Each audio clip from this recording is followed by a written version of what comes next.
I've got something really important to talk about in this one. We have to save the president, because I don't know if you've heard, guys, but there are dark forces at work in America trying to depose the most popular president of all time. They're trying to get Joe out. This guy cannot get... We need him to be the Democratic nominee come November, and I will not have it. I will not have it, sir. Before we come to that, I just want to point out that we're doing an election stream on Thursday. We're all plugging 0 seats for the Conservatives. So anyway, go to our store. Yeah, unfortunately, we can only do this for the UK store because of, complications, shipping, blah, blah, blah. Anyway, so go to our store and you can get some 0 seats merch. That's a T-shirt I like, but there's some other ones on there as well. And yeah, go to the election night stream Thursday, 7 p.m. if you're here, or watch that from anywhere. Stick the seats, the promo code 0 seats into the merch store, and you get some money off and all that stuff. Right. So the debate about a week ago, wasn't it? A bit less than a week ago. Yep. Right. Quick vox pop here. What bits do you actually remember a week later? Tell me which bits you remember. I remember Trump taking the mickey out of Biden's golf swing. Yeah, so there's the golf bit. Can't hit it 50 yards. What do you remember, Stelios? The other scene where he's calling him a loser. Right, okay. I don't even remember that one. I remember Jill Biden afterwards screaming at the audience that Trump's a liar. I don't know if I can allow that one. Does that not even count? That doesn't count. I can't. Okay. Moments from the debate. One where Biden was supposed to be talking about abortion, I think, and then talked about illegal immigrants. Yes, that was a good one. That was... It's like Biden teed it up perfectly for Trump. I mean, okay, we're talking about my strongest issue, which is abortion, and now I'm going to pivot seamlessly to your strongest issue, which is migrant crime. Open borders, yeah. Biden did that. But of course, the top bit was probably the bit where Trump said, I don't know what he just said, and I don't think he did either. Right, yeah. And the reason I vox pop you like that is because, we can all do these big brain analyses like the day after when we just watched it. But it is important to just stop and think, okay, a week later, what do I actually remember? Because that's the bit that has cut through. That's the bit that sort of resonates with people.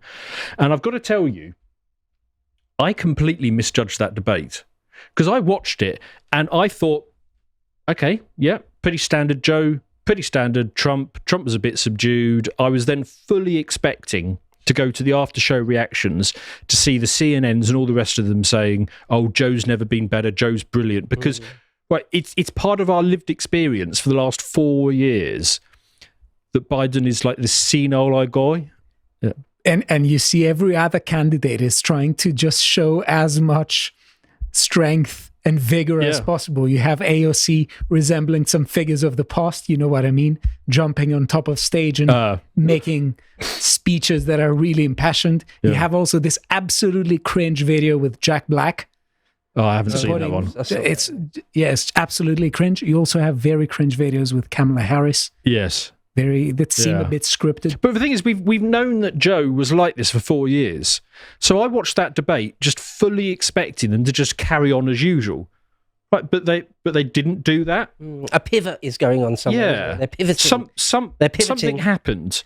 Because they were all uniformly, I mean, apart from, I think Rachel Maddow, she didn't get the memo. And so she came out saying, oh, Joe's never been stronger, all that kind of stuff. But like CNN, uniformly, and to be fair, even the guests on Rachel Maddow's show, they then quickly sort of brought her up to speed on this. They all pivoted against him, which kind of surprised me because they've been saying that he's sharp as a tack for, quite a while. In fact, let's for those of you listening at home, I'm going to play a video which I find very amusing, which is it's commentary from the media from the past few years overlaid with Joe's face from the debate. So if you're listening rather than watching, you're not going to get the full effect from this, but I think let's play this.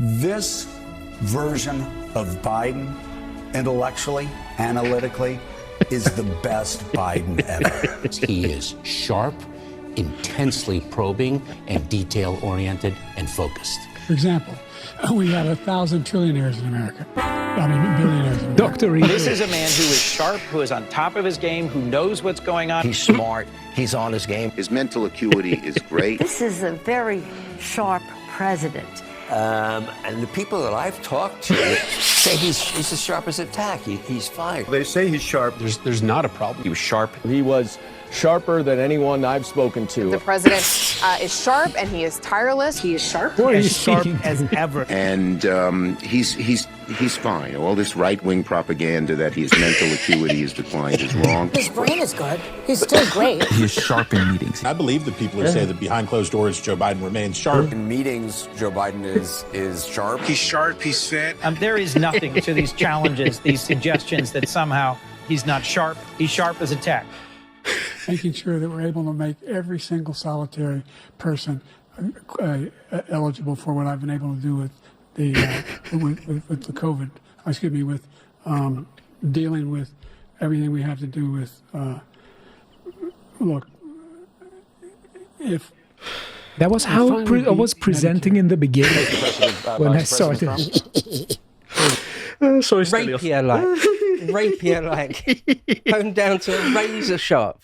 Sorry, I find that particularly. Sorry, what were you saying, Steve? No, he reminds me of myself when I started presenting on the podcast. Yeah. We did a bit on this the other week. I did a bit actually, and it was very telling. His face when Trump's speaking. Yeah, just.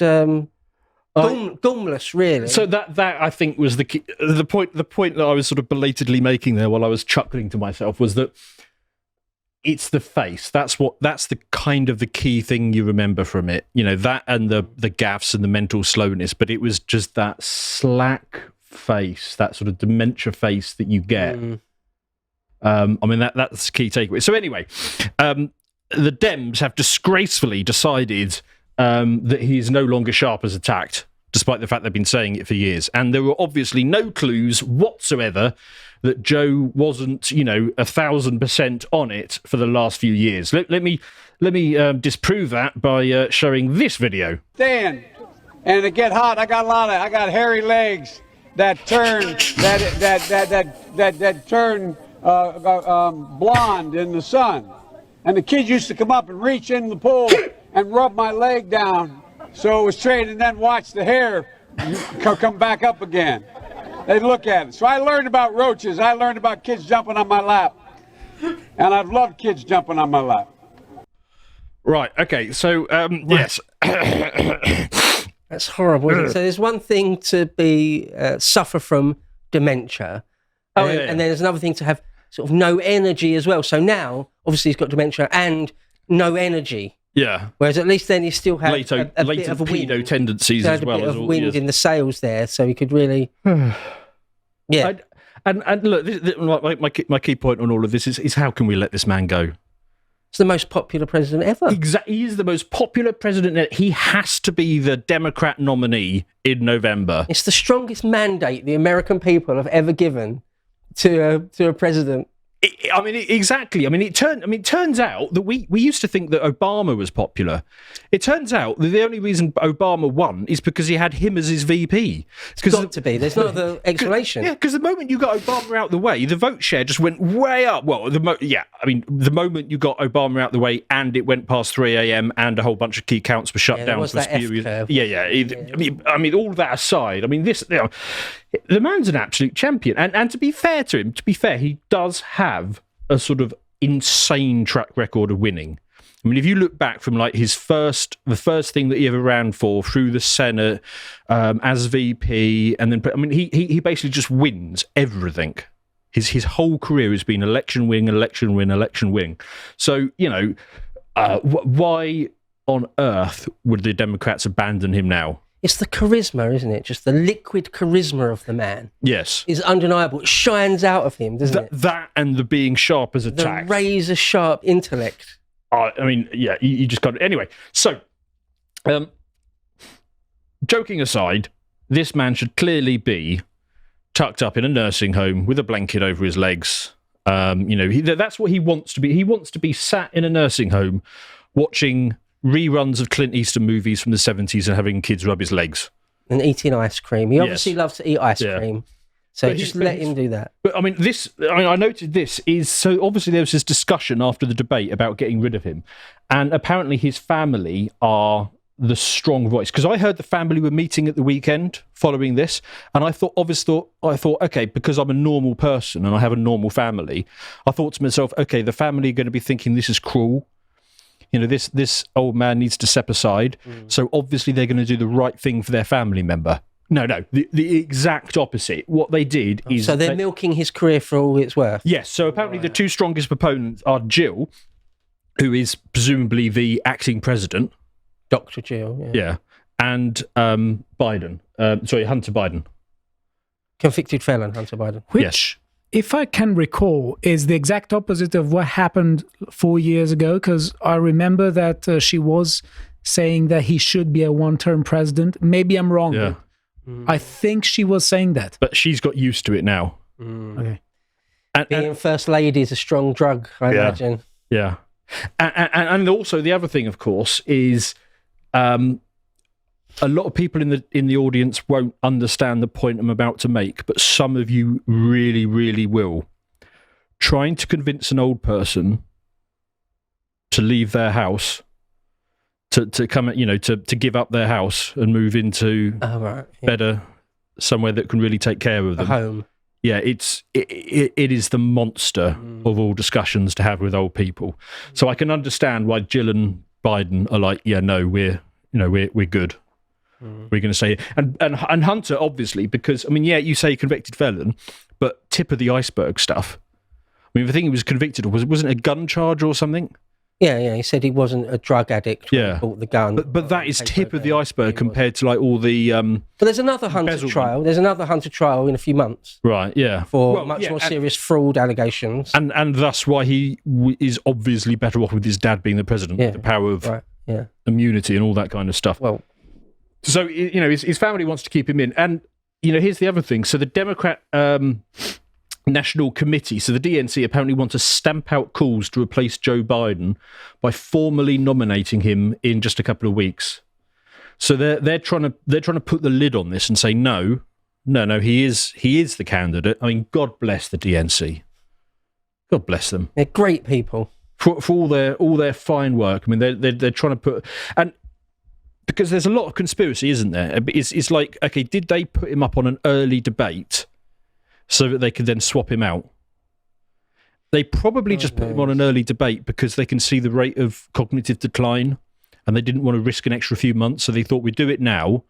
And let's hope he's going to be on a good form. He'd get through it, and then we can just like put him in a basement like we did last time. I'm not sure. I'm not sure they've got sort of a great grand plan, an overarching sort of master plan or anything.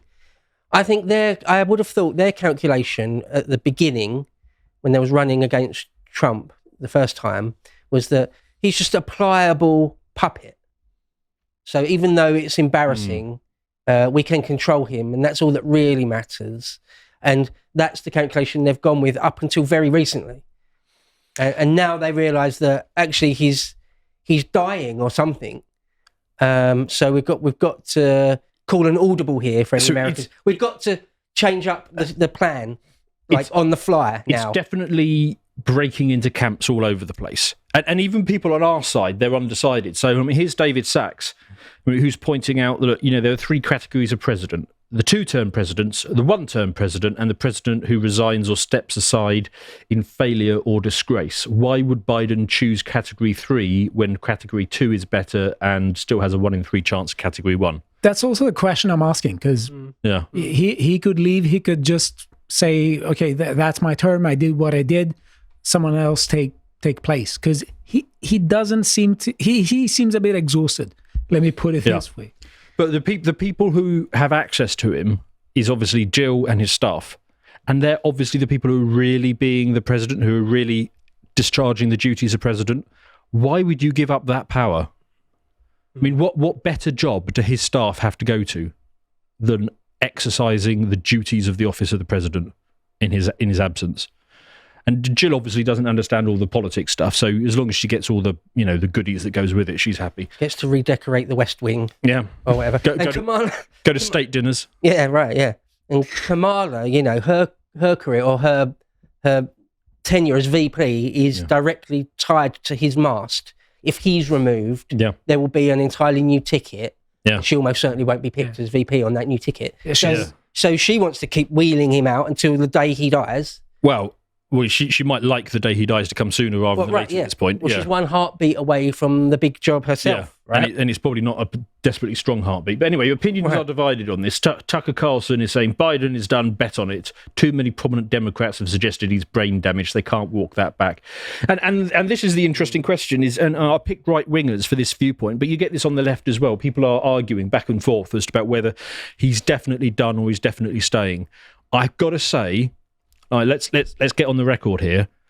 If it was a binary bet, even odds, I would go with him staying. Really? Yeah. What would you go with? I don't know. It's close at the moment. Yeah. Because I know a couple of things. You know, I'm only in my early 40s, but I've been around long enough to know the way that things go. And when you hear certain things, when you hear the mainstream media saying certain things, your ears prick up. Yeah. So, for example, if the Pentagon or the State Department say chemical weapons have been used here or there, you know they're gearing up the war machine. Yeah. Right? When the mainstream media suddenly starts saying something like, literally saw this on my phone, popped up, it said, who is Gavin Newsom? What you need to know about Gavin Newsom. They're grooming that person for potentially for at least a run at the top job. So if you had a bet, you'd say go. Yeah, I wouldn't want to put much money on it, but yeah. Okay. Yeah. Which way are you going to go, Stelios? I think that he is probably going to stay. Yeah. But what Tucker says there is true, isn't it? When you get enough sort of very prominent people in the DNC and senators and congressmen, and they say Joe is suffering from brain damage or something, or cognitive decline. There is that. It's like... Yeah. There's a critical mass at that which point... That was kind of the narrative at first, but what I'm hearing now is they're all pivoting to one bad night. And actually... So what, sorry? One bad night. Oh, right. The narrative is now he had one bad night. Okay, right. The reason why I think he will stay is because I think they know really well that the other candidates don't have the brand that Biden has. Well, funny you mention that, because that is exactly what the Biden campaign have put out here. Basically, they've been putting out these polls saying that Biden does better against Trump than all of the alternatives. Yeah. I mean, it's not news. They have been saying this for years. Yeah. So. But that's a harsh indictment of the Democrats, isn't it? The leading lights, the big beasts in the Democratic establishment, that Biden's still the best they've got. Well, I'm not even sure if that's true. Gavin Newsom has got... I hate Gavin Newsom. I hate his politics. Yeah, he's American psycho. But But surely he's a better bet than Biden. Well, Biden's a dying old man. So how is Newsom not better? I've been fascinated with the logistics of this, because a lot of people started talking about the 25th Amendment, removing the president. Right. But the problem with that is that you need the vice president and the cabinet to agree to it. Mm-hmm.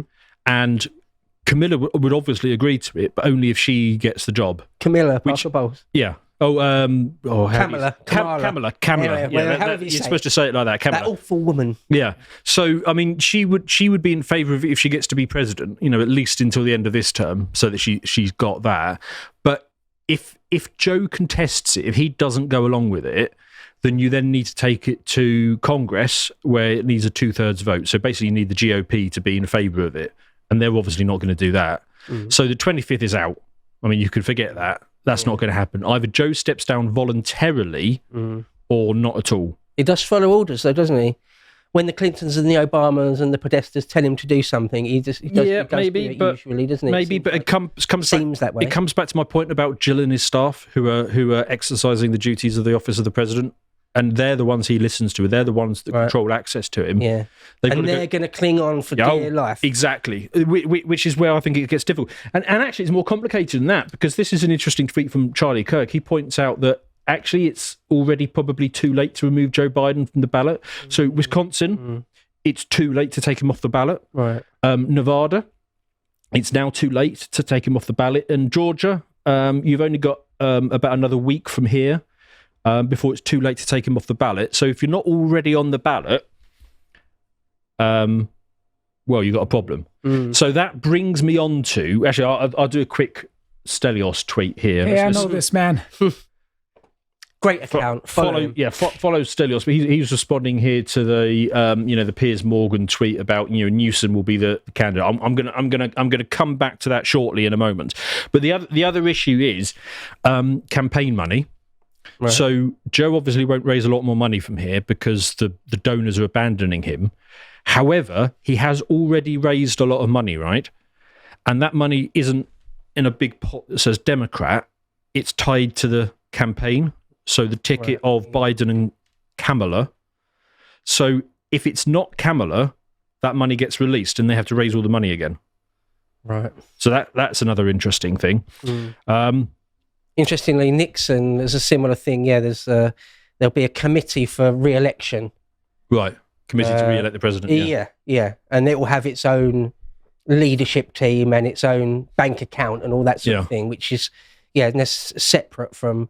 Yeah, it's its own ring-fence thing. So that's an interesting point, actually. So let's finish off on this, because I do like a little bit of political betting. I might have dabbled in this once or twice. Joe is still the overwhelming favourite, thank goodness, to remain as the Democratic nominee going into November. Yeah. Gavin Newsom is close behind.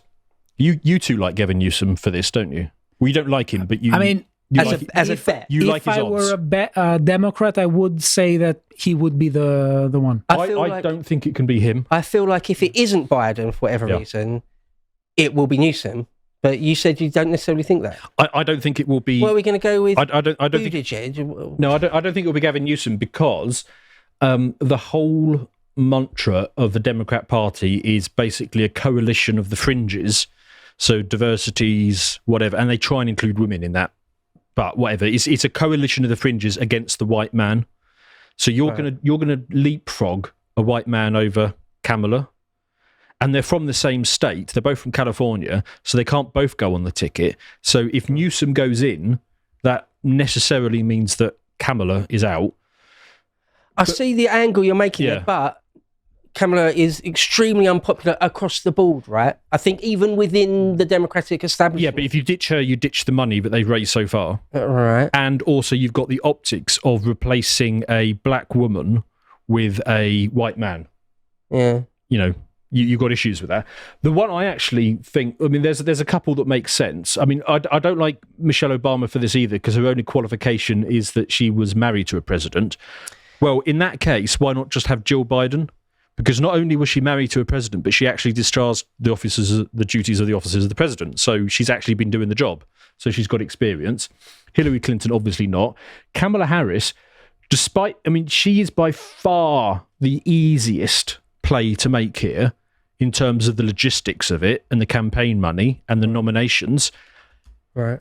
She's just utterly unelectable. I think she might have the top seat, and maybe she has Gavin Newsom as her VP.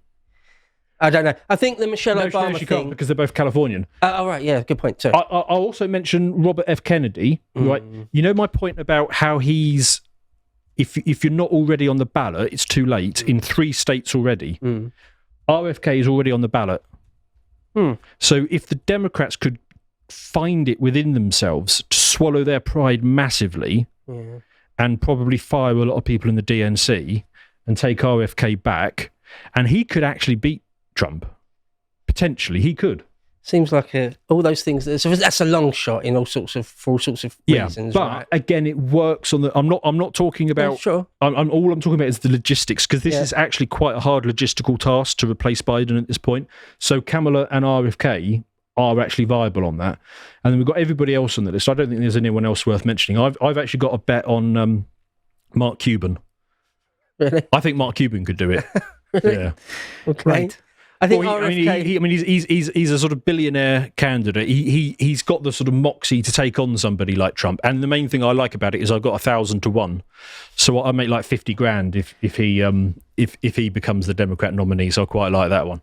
So anyway, that's the roundup of it. Stick in the comments who you think might be, whether you think Biden's going to stay or go, and if he does go, who's going to replace him. But get those betting odds on Mark Cuban down for me. Hi folks, thanks for watching. Because this election is going to be such a momentous one, where the Conservatives are going to get absolutely crushed, we are doing an all-night election stream on Rumble on the 4th of July, starting 7 p.m. British time. We're going to have tons of guests, we're going to have tons of fun, and you can come and sign up to lotus.com using promo code 0seats and get 50% off the gold tier for 3 months, and send us video comments and chats throughout the night because we're going to want to hear your input. And to mark this momentous occasion, you can get your 0 Seats merch from our store.